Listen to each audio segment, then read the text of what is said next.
Всем привет, это Тостер. У нас, как всегда, много интересного о домашней технике, потому что реальные обзоры и тесты. И это видео о том, как выбрать кондиционер. У нас будут главные вопросы вот в этой теме, на которые мы ответим с Алексеем. Привет, Алексей. Привет. Алексей, он из компании «Русклимат». Ребята известные, они производят климатическую технику и продают ее, и обслуживают. В общем, известная российская компания. Ссылку оставим в подписи к видео. И Алексей — человек, который глубоко погружен в тему кондиционеров. Правильно я понимаю? Это так. И вот поэтому, собственно, логично с Алексеем поговорить о том, что нужно учитывать при выборе кондиционеров. Это мы сейчас и сделаем. Поехали. Алексей, начнем с того, какой кондиционер брать домой. Вот почему, окей, это сплит-система, да, мы все понимаем, что это видео про сплит-системы, а почему сплит-система? Чем она лучше других вариантов? Какие вообще другие варианты есть? Сплит-система от всех остальных кондиционеров отличает то, что у нее наружный блок находится за пределами помещения, да, а внутренний блок, поэтому он так называется, он внутри. Соответственно, самые шумные компоненты, самая шумная часть вообще кондиционера — это компрессор, который шумит, работает, качает хладагент. Он в этом случае находится наружу, поэтому весь шум наружу. Ваши соседи слышат. Да. Соответственно, про это можно даже отдельно поговорить. Есть технологии снижения уровня шума на улице. Есть. Вот. Но внутренний блок — это самая тихая часть системы данной, он находится внутри помещения, поэтому сплит-система в первую очередь отличается уровнем шума низким внутри помещения, это вот важно. Ага, я думаю, что еще как-то размеры, да, то есть у тебя внутри небольшой такой модуль, да? Да. Если, конечно, сравнить там с оконными кондиционерами, на которые был бум, раньше огромный, сейчас тоже есть спрос. Они вообще еще производятся, эти оконные кондиционеры? Они еще производятся, есть потребители, так как существует огромное количество коммерческих зданий, где установлены на сегодняшний день эти оконные кондиционеры, и проще всего и дешевле их поменять на такие же кондиционеры, чем монтировать сплит-систему. Оконные кондиционеры, я напомню, это такая вот довольно громадная история, штука, которая вставляется, как-то в окно прямо сразу. В форточку прям, да. Те, кто помнит советские времена, те помнят эти БК, бытовые кондиционеры. И еще вариант — это мобильный кондиционер, вон они сзади у нас за спиной стоят. Что с ним? Почему он, может быть, не совсем идеальный вариант для квартиры? На самом деле рынок мобильных кондиционеров, он растет из года в год. Когда они только появились, их пользователи не распробовали, потому что мобильный кондиционер по сравнению с сплитом, он гораздо шумнее, так как у него есть компрессор внутри, соответственно, в комнате шума будет больше. Подтверждаю, я пользовался тем и тем. Но у него есть неоспоримые преимущества. Он не требует так такового монтажа, потому что его можно, он на колесиках даже, его можно прикатить куда угодно, из одной комнаты в другую. Все, что нужно сделать, у него есть выхлоп горячего воздуха, который... И вот с этим вечные проблемы. Да.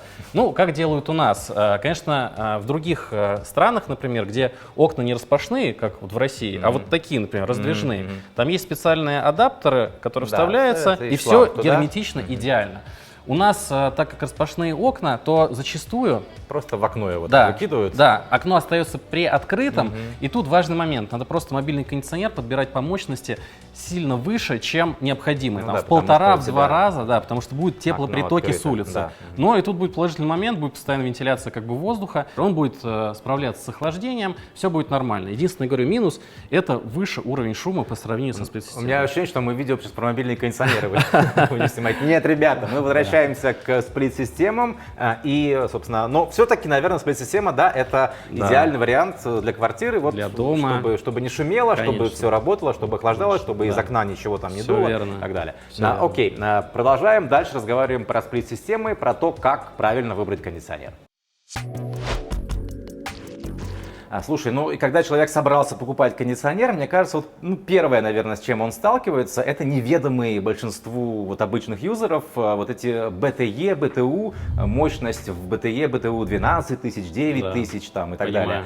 Что это такое, почему это BTE, BTU, как это перевести эту мощность в наши нормальные человеческие метрические киловатты, об этом расскажи. Да, действительно, в бытовом сегменте кондиционирования принято мощность измерять в BTE. Так сложилось исторически, да. И можно их легко перевести путем очень простого математического деления на число 3.412. Мы делим, например, 9000 BTE на 3.412 и получаем примерно 2,6 киловатта. Это мощность по охлаждению или по обогреву, если кондиционер? Это работает и в режиме охлаждения, и обогрева, одинаково переводится в киловатты. И дальше логичный вопрос, который вытекает из наших BTE, из мощности, собственно, какая мощность кондиционера, на какую площадь нужна? Как с этим не ошибиться? Есть очень простой расчет, который позволит человеку даже самому посчитать, какую мощность кондиционера ему необходимо подобрать. Есть такое вот соотношение, что на 10 квадратных метров помещения необходимо минимум 1 киловатт холода. Соответственно, если у нас помещение 10 метров редко встречается, например, комната 20 метров, такая стандартная, на 20 квадратных метров нужно 2 киловатта холода. Соответственно, их можно потом, умножив на 3.12, перевести в БТЕ и купить необходимую модель. Слушай, ну окей, но вот насколько я знаю, есть еще какие-то нюансы, и вот часто можно услышать, что берите кондиционер с запасом по мощности. Это так? Нужно брать с запасом? Вообще расскажи об этом. Или нет? Если в помещении есть проникновение тепла с улицы, например, это приточная вентиляция, через которую тепло поступит с улицы, или огромные окна, через которые проникает солнечный свет и точно так же нагревает тепло помещение. Тоже, да. Или какая-то бытовая техника, которая тоже выделяет тепло. Тепла, да. Это можно все учесть и прибавить к этой вот номинальной мощности кондиционера и взять с запасом. Действительно, это верный вариант. Второй вариант, когда этого не следует делать, когда человек, например, увидел какую-то акцию, решил купить кондиционер в 2 раза мощнее, потому что он дешевле или стоит столько же. Ну и пусть дует, быстрее хладит. Да, с такой логикой. Тут есть один важный момент. Повесив такой кондиционер, во-первых, он будет по размерам в 1,5-2 раза больше и внутренний, и внешний блок, соответственно, он будет шумнее. А второе, то, что он может продуть, потому что его воздушный поток будет чересчур сильный для этого небольшого помещения. Поэтому здесь все-таки лучше правильно все посчитать. Ну, вообще, вот если вы хотите сделать сложный расчет такой, насколько я понимаю, лучше обратиться вот к специалистам, которые... монтажным организациям, которые приедут предварительно, посмотрят, какие у вас окна, что у вас там где стоит, это все, да. И вот, то есть, если хотите идеально вписать кондиционер в свой лайфстайл, то вот так лучше сделать. Еще важный вопрос, вокруг которого такие баталии и битвы там где-то в интернете бывает, и у нас в комментариях под видео. Инвертор или не инвертор, да, брать, какой кондиционер брать, потому что, даже мы в своих видео, мы так топим больше за инверторные модели, потому что они, на наш взгляд, экономичнее, на наш взгляд, тише работают, и вот ресурс компрессора, благодаря инверторной технологии, он выше. И расскажи об этом, вот что предпочесть, если есть такой выбор между инверторным и неинверторным. Да, это очень правильный вопрос. Вообще хочу сказать, что в целом on-off кондиционеры, они постепенно уходят на задний план. On-off, я поясню, on-off это вот те, которые работают, включается и выключается. Да. Мы сейчас поговорим про технологию инверторную. Они включаются и выключаются. Да, совершенно верно. На максимальной мощности все время. У них другой нет мощности. Чтобы поддерживать температуру, чтобы достигать ее. А инвертор? А инвертор, соответственно, может плавно менять вращение компрессора, тем самым меняя плавно мощность. И таким образом у него нет необходимости полностью выключать компрессор, и система просто, когда выходит на нужную температуру в помещение, система понижает вращение компрессора до необходимой оптимальной, и он ровно работает. Что это дает? Соответственно, в случае работы так называемого on-off кондиционера, когда достигнута нужная температура в помещении, компрессор выключается, и у некоторых кондиционеров внутренние блоки начинают дуть тише. Потом температура начинает расти потихонечку в помещении, опять включается компрессор, кондиционер внутренний блок начинает дуть сильнее, и вот если мы в этот момент спим, человеческое ухо хорошо слышит изменение звука. То сильно дует, то слабо дует, то сильно, то слабо. Поэтому on-off кондиционеры, которые работают на вкл-выкл компрессора, они шумнее в этом случае. Это правильно, да. Хорошо. Но это... Не обманывали, шумнее. Да. Но это не самое главное. Второе, так как инверторный кондиционер может менять скорость вращения компрессора, таким образом изменяя мощность всей системы, он может работать как, грубо говоря, как небольшой кондиционер и как мощный кондиционер. Таким образом, как правило, пиковая мощность каждого инверторного кондиционера, она выше, чем номинальная мощность, единственная on-off кондиционера. Таким образом, у инверторного кондиционера есть всегда небольшой запас по мощности. Например, он быстрее охладит помещение. Если мы пришли, в помещении жарко, мы его включили. Это, кстати, важный момент, об этом мы как-то не говорили. Так, хорошо. А что по ресурсу компрессора? Вот есть мнение, что поскольку в on-off кондиционерах компрессор все время включается и выключается, это отражается в некоторой степени на его ресурсе работы. Это правда. То же самое могу провести аналогию с двигателями внутреннего сгорания. Для них, и как для компрессора, то есть там есть трение, трение той части, которая сжимает у нас фреон. Соответственно, если система работает непрерывно, то она смазывается непрерывно маслом, с ней все хорошо. А если она постоянно включается, выключается, то происходят вот эти циклы пуска-запуска. Они на самом деле самые критичные для системы, потому что система останавливается, там масло все стекает, и следующий запуск происходит, скажем так, на холодную. Все остыло, вязкость снята, И каждый раз вот этот цикл запуска, он сильнее изнашивает систему, нежели если бы она работала непрерывно. То есть получается, что у инверторного кондиционера именно такие моточасы, да, работа именно компрессора, она дольше, потому что компрессор не глушится. Да. У он-офф он то работает, то не работает. дискретно, И да. казалось бы, да, в целом он работает-то меньше. Но надежность выше у инвертора, потому что у него не меняется режим. Он никогда, практически никогда не останавливается. Он потихонечку всегда работает. Ну и за счет того, насколько я понимаю, что он не работает, не использует всегда максимальную мощность, мы получаем экономию электроэнергии. Вот это самое верное. Это действительно так. Особенно это заметно в тех странах, где электроэнергия стоит очень много денег, у нас чуть поменьше, мы, может быть, меньше этого замечаем. Но все равно конечно, это важно, да. это зависит от того, какой мощности у нас кондиционера, какой площади у нас помещение. Например, на загородном доме мы действительно увидим значимую разницу в потреблении в случае, если дом охлаждается УНОСП-системами или инверторами. Разница может достигать 30-40% потребления. Ну, это большая разница. То есть, окей, а если квартира, наверное, там немножко меньше будет разница, потому что просто и кондиционеры менее мощные мы устанавливаем в квартиру, и как-то, может быть, используем их меньше, да? Ну, да, площадь квартиры, как правило, всегда меньше, чем загородного Но дома. экономия есть все равно. И это ведь еще не только деньги, это вот если все-таки так для сознательных зрителей информация, это же еще и вот момент такой экологичности, да, то есть меньше расход электроэнергии, то есть есть. Конечно, конечно, определенно. Ну и окей, по-моему, мы проговорили все моменты, то есть они по шуму тише инверторные, они более экономичные, меньше расход электроэнергии, и вот по рабочему ресурсу компрессора тоже, значит, в пользу инверторных, да, склоняется? Все так. Окей. Дальше про очистку поговорим. В принципе, современный кондиционер, он сейчас же уже может быть еще и таким очистителем воздуха, да? Да. Ну давай об этом поговорим. Вот, насколько я знаю, во всех моделях, даже в базовых, есть вот эта вот решетка обычная такая для крупной пыли, Да. которая ей не позволяет вот во внутренний блок попадать. А что еще есть? Какие еще моменты, какие еще фильтры в кондиционерах современных бывают? Ну, наверное, самыми такими известными фильтрами, даже не фильтрами, а системами очистки воздуха являются ионизатор и генераторы холодной плазмы. Это устройство... Это действенно, вот так реально, если честно? Это да? действительно действенно, то есть если мы будем измерять количество ионов в воздухе, находящихся в данный момент времени, то их количество действительно увеличится, когда работает ионизатор или генератор холодной И плазмы. они как бы позволяют, ну скажем так, они опускают пыль, да? Да, вот? они ее нейтрализовывают, они ее обволакивают, превращаются, например, в молекулу воды, и эта пыль, она где-то оседает. Оседает. Либо, Ее все-таки надо убирать. да, либо она оседает во внутреннем блоке на теплообменнике и стекает вместе с водой, соответственно, уже в канализацию, момент, да. или на улицу. Второй, наверное, вид фильтров, таких действительно действенных, интересных, они, как правило, присутствуют в дорогих моделях, Да. в таком высоком ценовом сегменте, это плазменные фильтры. Они полноразмерные, у них такой действительно стоящий размер, через который проходит, ну, как минимум половину воздуха, который проходит через внутренний блок. Это именно тот фильтр, который будет работать. По сравнению с теми фильтрами, которые установлены в кондиционерах первой ценовой категории, например, где, ну, такой вот небольшой фильтр, через который проходит далеко не весь воздух, и его действие незначительно. Вот.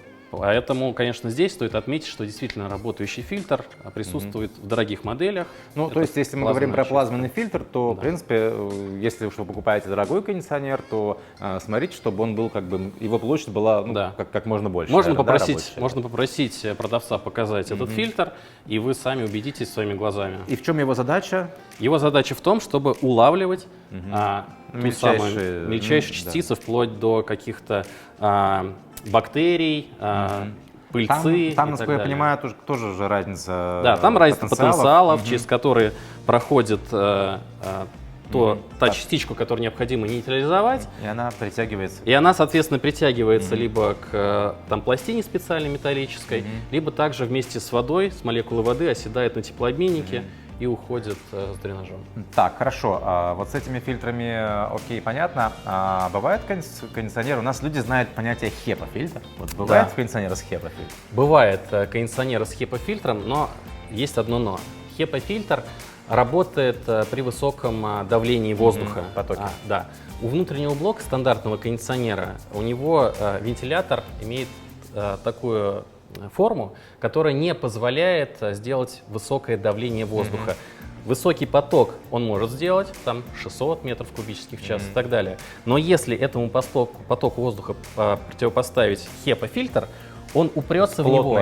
Да. HEPA-фильтр, он уже очень плотный, хороший HEPA-фильтр. Да. И он не сможет через него прокачать воздух. В этом проблема. Поэтому в кондиционерах, если стоит HEPA-фильтр, сейчас такие кондиционеры только-только начали появляться на рынке, это кондиционеры с притоком воздуха с улицы. И этот воздух, который заводится в помещение, он как раз-таки проходит через HEPA-фильтр. Но, как правило, там стоит дополнительный вентилятор, центробежный, который обеспечивает это давление. Который обеспечивает это давление. Ну да, кстати, кондиционеры с приточкой, они что, существуют, и сейчас это такое направление, которое развивается. Да, и вот там стоит хорошая фильтрация как раз того воздуха, который заходит в помещение. А все-таки вот в обычных бытовых моделях, ну, сложно как-то вот это реализовать, да, вот поставить нормальный HEPA-фильтр, ну, который будет реально работать еще, да, потому что можно вот эту тоненькую какую-нибудь штучку поставить, которая, в общем... Ну, если мы поставим маленький HEPA-фильтр в кондиционер, то весь поток воздуха просто его будет обходить, так как его область будет с высоким очень сопротивлением, а другая область с низким. Будет и он просто обойдет. Искать, да, он просто обойдет его, и все. Так, хорошо. Ну, какой вывод мы делаем по очистке воздуха? Базовые модели, там все-таки меньше внимания этому уделено, там все-таки основная задача — охлаждение, обогрев, а вот в моделях подороже там уже есть всякие фишки, которые, в том числе, это и очистка воздуха, там уже больше внимания и больше вот технологий, которые для этого предназначены. Еще момент, это уже относится непосредственно к режимам работы кондиционера, это осушение. Вот в любом практически кондиционере я всегда читаю в характеристиках функция осушения воздуха. Но, как мы понимаем, когда происходит охлаждение воздуха, да, вот в кондиционере, он в принципе все равно становится суше. Конечно. Ну, то есть получается, что это такой немножко маркетинг, или кондиционер может работать, там, сделать воздух суше и без охлаждения. Как это работает вообще, расскажите? Да. Совершенно верно, что при охлаждении происходит осушение воздуха. В принципе, это основной эффект от охлаждения, так как теплообменник холодный, на нем скапливается конденсат, тем самым мы осушаем воздух, проходящий через него. И осушение максимальное будет именно в режиме охлаждения, а не осушения. Но при этом у нас действительно будет понижаться температура воздуха в помещении. Да. Режим осушения отличается тем, что вентилятор внутреннего блока контролирует свою скорость двигателя вентилятора таким образом и мощность компрессора таким образом, чтобы в помещении не изменилась сильно температура. Ну, она может, чуть-чуть, может уменьшиться там, на 1-2 градуса. Все-таки этот эффект должен быть. Конечно. Но кондиционер, соответственно, в этом случае либо выключит компрессор, вот, либо изменит свой режим работы, чтобы не переохладить воздух в помещении. При этом будет некая доля осушения воздуха в помещении, но не будет значительного понижения температуры. Окей, ну то есть можно использовать режим осушения и не бояться, что вам там станет холодно вдруг от этого, то есть этот момент продуман. Дальше сон, но это не потому, что мы собираемся отдохнуть, что называется, а есть же режим такой, да, тоже в кондиционерах, в большинстве, кстати, сейчас уже есть. Да. Он называется сон там или как, ну, sleep обычно, да? Да. Что это такое? То есть считается, что если вы этот режим включаете, то комфортнее отдыхать, комфортнее спать. Ну вот почему, как, что? Тут достигается два момента в режиме сна. Первое – это экономия электроэнергии, сейчас расскажу почему. А второе – сам комфорт сна. Итак, если мы активируем этот режим сна, то кондиционер первые 2 часа, как правило, у всех логика разная работы, но она схожа в этом. Ну, схоже обычно. Да, что кондиционер увеличивает температуру. То есть, например, мы выставили кондиционер на 24 градуса, включили режим сна. Первый час он повысит температуру как в помещении до 25 градусов. Затем до 26 градусов и останется в этом режиме. Зачем это сделано? Да, зачем? Человеку комфортнее засыпать, когда температура воздуха чуть холоднее, а спать комфортно, когда теплее. Почему? Потому что когда человек спит, у него температура тела начинает понижаться. Сердце бьется меньше, кровь циркулирует медленнее, греется человек меньше. Ему наконец-то кто-то дал ответ на этот вопрос про режим сон, на самом деле. Такой нормальный ответ. И экономия электроэнергии происходит за счет того, что мы более высокую температуру делаем в помещении, соответственно, кондиционер меньше потребляет электроэнергии в этом случае. Отлично. Ну, наверное, вот основной такой момент, про который действительно все забывают при выборе кондиционера, это количество скоростей у вентилятора именно внутреннего блока. Про это мало кто говорит, рассказывает, в чем его польза. Ну, мы, как обычно говорим, вот даже в видео, что ну там сколько-то скоростей вентилятора. Ну и как-то это так проходит, раз сказали и все. А на самом деле получается? А на самом деле это очень важный момент, особенно если кондиционер в итоге будет установлен, например, в спальне, где мы спим. Так. И если у кондиционера мало скоростей внутреннего блока, например, там 3 скорости, то что происходит ночью? Мы ложимся спать, кондиционер работает, например, на первой скорости, на самой тихой своей, но ему этой скорости недостаточно. Если он в авторежиме работает, да? Автоподдержание температуры. И ему этой скорости недостаточно, потому что температура в помещении потихонечку растет. И он в какой-то момент переключится на вторую скорость. Так. И вот эта ступенька будет довольно большая. И человек Как мы это говорили, услышит. что человек, когда спит, у него Да. обостряется Да. слух, и это будет, может быть, ну как И дискомфорт он как раз вызывать. ловит вот эти изменения звука. То есть был уровень звука такой, и он резко стал выше. Да, потом и начинает беспокоиться, что сейчас меня продует, Да. это всё. А потом Сейчас обратно. продует жену, сейчас меня продует.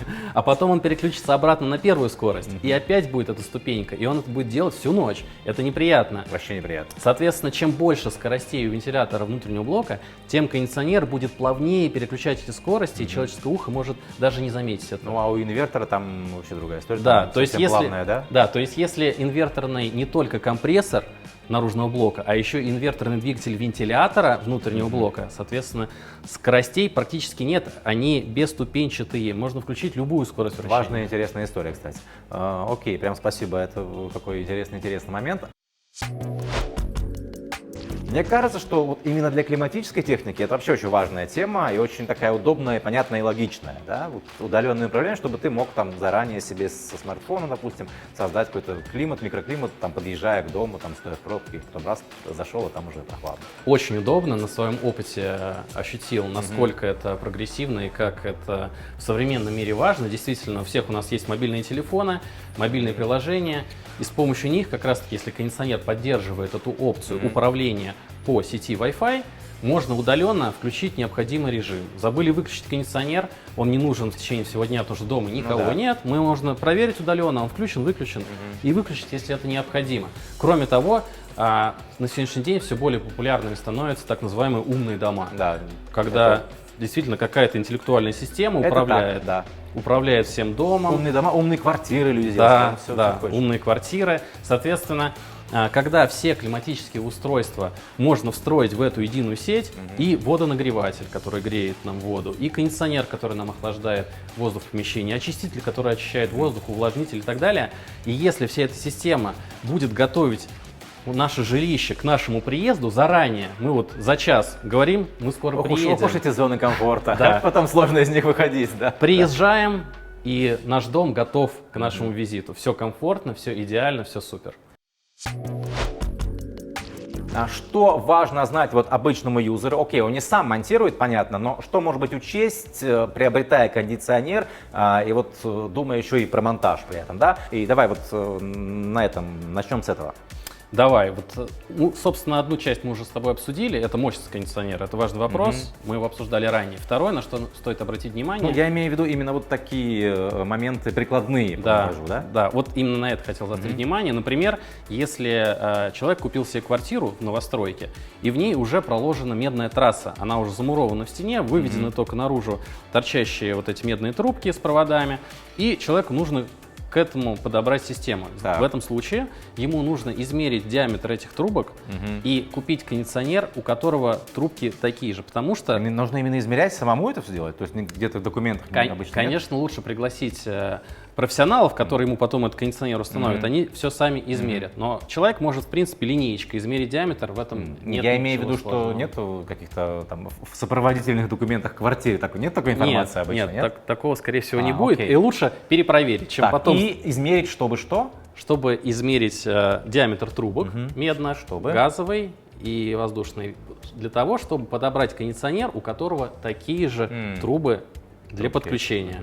Это важно. Если будет несоответствие, то То есть сложности, можно, конечно, смонтировать, но лучше этого не делать. Должно Окей. все это соответствовать. так, дальше, что еще? И очень такой важный момент, который популярен в наше время, когда на новостройки ставят корзины для наружных блоков. Дизайн, да, дизайн. Да, чтобы внешне все Требования управляющей компании, у меня такая история, да?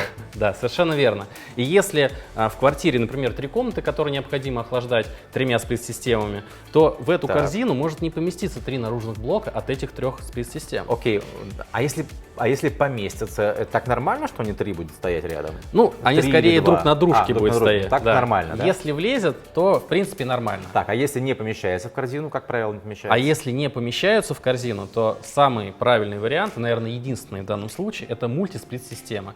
Это вид сплит-систем, у которых несколько внутренних блоков подключаются к одному наружному блоку. Это важный момент, кстати, действительно такие существуют. То есть вам на ту же 3-комнатную квартиру, например, не нужно покупать 3 отдельных сплит-системы, можно именно мультисплит-систему, то есть вы должны проконтролировать момент, чтобы у вас от одного наружного блока была возможность подключения там нескольких внутренних.